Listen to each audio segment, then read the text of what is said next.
much money do I actually need to retire in Malaysia? This is a common question asked by a lot of people when they reach 40, 50 years old. Let's calculate and simulate in this video, shall we? Now, I would argue that the first thing that the question that you ask is not the right question that you should ask. Why? You can start asking that, yes, from awareness perspective, but I'm going to tell you how to ask better questions. Ask yourself, number one, what is it that you have right now? What you already have right now and what you are doing with it currently. Is it really enough to enable you to retire comfortably with no more active income in, say, X number of years? Now, the second question that you really want to ask is, how much more or how much longer can you earn money? Can you earn money, save money, and invest money before you eventually retire? But sometimes, how much more years you think you have is not the real or the true years that you still have. Because you could be in your late 40s and suddenly, companies are downsizing, they are retrenching, and your active income years will cut short, or you are being forced to actually take that mandatory separation scheme. Therefore, the original question that you are asking, how much money do I need to retire, cannot be answered accurately, no matter by yourself or if you come to us to seek for advice as advisor. If you do not even know how much more you can earn, save and invest, how much longer you're going to work and all that. And the third question that you should be asking is, how low or how high you want to spend? How low can you afford to spend? And how high do you think you want to spend after retirement? Now, I imagine you as my client. I'm going to ask you these 5 more in-depth questions. Number 1 is, what is inside your retirement or investment portfolio? How is it structured? What does it consist of? Just like a bowl of curry, what is inside? What makes up that bowl of curry? Whether it's a beef curry, it's a chicken curry, or a fish curry. How much curry powder is inside? Whether you put any chilies, any spices, how much, right? And the second question that I want to ask you is, what are the purposes that you need to use your retirement or investment portfolio for? Do you have a relative, a close family member that you need to support them financially? Your own parents? If you are a parent yourself, how about your kids? Do you want to fund your kids' education or not? Assuming the answer is yes, where do you want to fund them? Is it locally? Is it overseas? Is it in US? Is it in UK? And all this is going to actually deplete your retirement fund if you do not already have it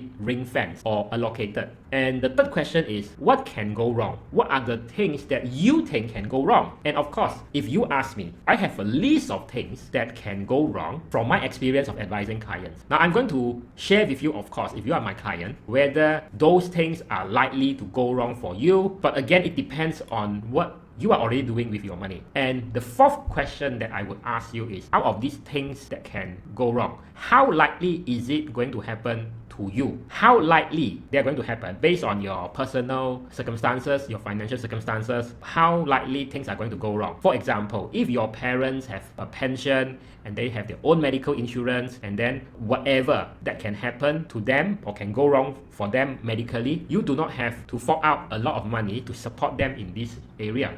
But if they do not have this and they are depending fully on you financially, then it's not about what can go wrong on your side. It is also about what can go wrong for the people that depend on you financially. And the fifth thing is, if things were to go wrong, how much damage that you can take without jeopardizing your own retirement fund. Those are all the starting points for me as an advisor to actually start assessing your situation. Usually, those are the common questions I ask for and I look for your situation. And I'm looking for things that you might be aware of but you don't fully understand, or it could be things that you understand but you are not aware of it, or even it could be things that you are not even aware what you don't understand. Of course, we are going to explore all this, and after looking at the client's portfolio, I could really pin down how the portfolio is doing, a portfolio with this kind of structure or nature, what could be the correlation between all the things inside your retirement or investment portfolio. Therefore, with all this, then only we can start to run a scenario analysis. On the first round, of course, we are going to do a baseline scenario. Say that you're going to retire at 55 and you have 2 million of your entire retirement portfolio, pension and everything, savings, investment, and we could actually tell that it could be this worst case scenario and could be that best case scenario. The best case scenario, if the market,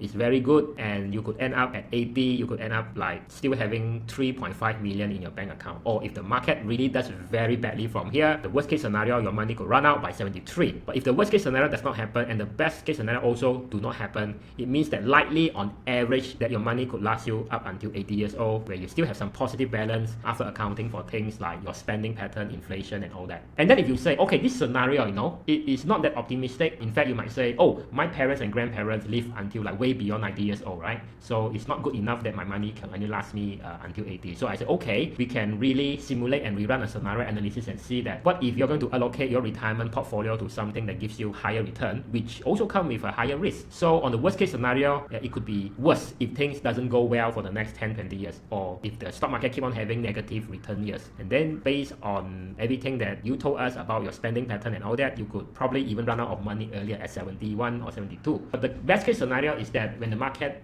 is very bullish for a few decades, then yes, you could end up with a lot more money, probably reaching even like 6 million or something in this scenario. Now, of course, we usually do not only explore a higher returns kind of scenario, we also explore, for example, a scenario like this where you could restructure a portfolio that has a lower risk and ultimately come with more certainty and lower return. And you can see that in this scenario, it could likely last you up to still 80 years old, but the worst case scenario isn't that much worse. But the best case scenario is actually a lot lower than the baseline scenario. And what if you have something that you're been putting into some emergency fund, or you have real estate investment property that is not really performing, it cannot be rented out, but since it has been, say, sitting there for so many years, the loans amount or the outstanding mortgages are virtually almost paid off or very low, and you can say you sell that property, liquidate that, and you can still have, say, 300,000 of profit or sales proceeds after paying off the loans, and you could actually reinvest that together with your entire retirement portfolio. Would this make it better? So 300,000 more, you have 2.3 million. So the best case scenario seems to be better than the baseline scenario. The best case scenario, as you can see over here. And then the worst case scenario, it also improves, because now very likely you could still sustain your retirement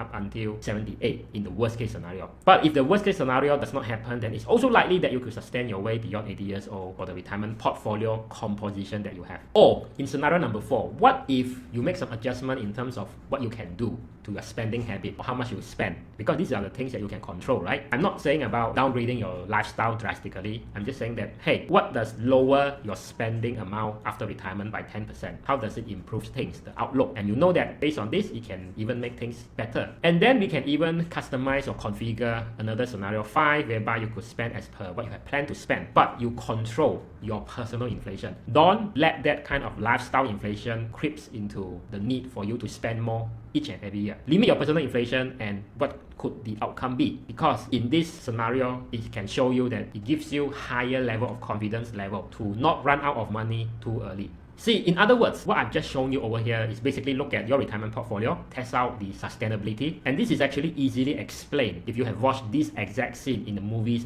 Avengers Infinity War, whereby you see Doctor Strange manipulates time and he brings himself forward into the future, and he was looking at all these possibilities, like do an assessment of the multiple possibility of how future events turn out. What's the best case and worst case scenario? How would it turn out? And this is exactly what we are doing right here. Now, in short, this is our role as advisors. I educate, advise, coach my clients to plan their money, wealth, investment, better by doing the thinking for them, and if needed, execute the plan for them. At the same time, solving problems, giving them perspective they have never thought before or may have even overlooked. And which is why we are able to get this kind of testimonials and feedback like this part of our wealth management advisory, that we help our clients make better informed money decisions to reduce financial leakages, make their money work harder, more efficiently. And you can really read more of our client stories through a link above or below this video, or the link in bio. You might want to follow for more to see our past and future videos like this on your feed.